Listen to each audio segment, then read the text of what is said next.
Alrighty, we've got to create these little tiny trees for our movie. So we went to a local arts and crafts supply store and we got these things that are called pipe cleaners. And if you bend them all around, they'll take just about any shape you want.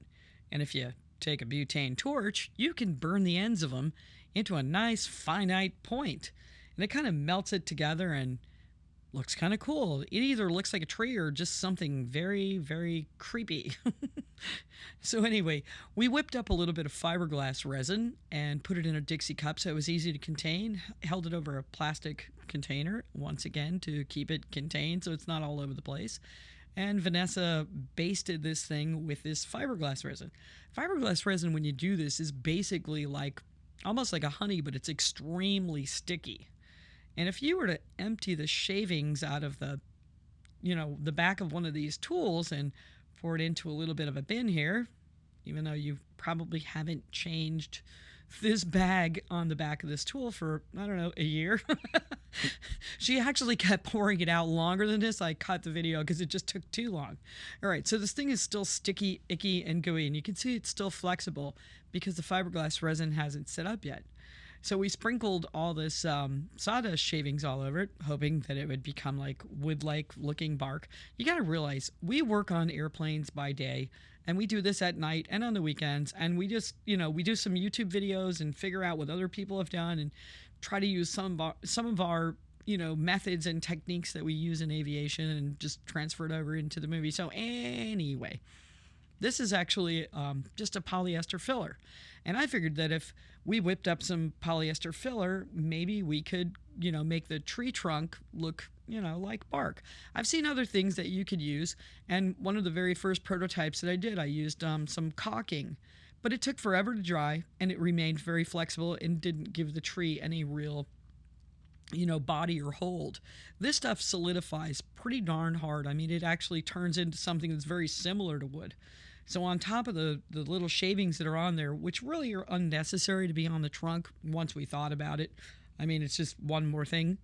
But on the branches, it looked good. But once she basted it on there, there's kind of a happy point that you get with these polyester resins, polyester fillers such as this one. And the happy point is just before it kicks.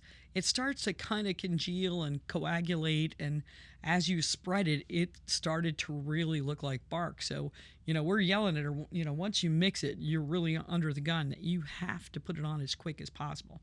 So right now, she is putting it on as fast as she can. But in a minute, you'll see that it really starts to coagulate and solidify, and then it does exactly what I anticipated it would do. Yay! It doesn't always work out this way. You don't always get lucky like that. But I think it looks pretty good. She did some more, and then she did a little sanding on it once, we put it together so that it really did look like tree bark. I'm going to try and walk you guys through this, step by step as we did it to the best of my recollection. And she is just going to continue to put this stuff on there. There we go. And now it's going to need a little bit of sanding. I really love the cat claws. Those are very interesting that Vanessa has there. I think this was like a 120 grit. It might have been an 80 grit, something like that. So the scratches are pretty big. And I didn't want her to blow it off. I just wanted her to knock the stuff off because, maybe the little bit of extra would give it a little more body. I think it looks pretty good. I mean, it was our first try.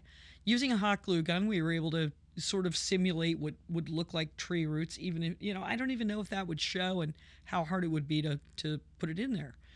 Then we took it outside and gave it a nice coating of some flat black paint, just to give it the, I don't know, like a solid textury colorization, whatever. And then I had the idea that maybe we should just mist it with a little bit of brown, so we just used a little bit of brown primer, so that it wasn't just totally black. And like I said before, this isn't what we do for a living. We do this the best we can. We do this in our spare time.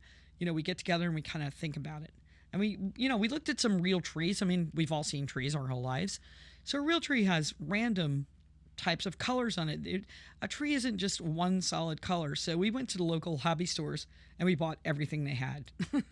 They loved us, but we seriously cleaned them out. If anybody went after us, they're done. We got it all. We bought every big bag of the colorized little fuzzy stuff, whatever that stuff is. I don't even know what it's made of. But anyway, I think the whole trick to this was to do it very random. And Vanessa was a very good sport, and it's an extremely difficult and tedious job to do this. We started doing this as a time lapse, and I can't even begin to tell you. It was like heating up the cameras. The cards were getting hot, and the camera was like, her fingers were getting hot. It was too much, to film how long it took to do this. There's probably got to be an easier way to do it. Maybe putting pieces of sponge inside there to begin with, But the end result is it looks like a tree. So that's what we came up with. Like, share, follow us, please. Every little bit helps. Have a great weekend, guys.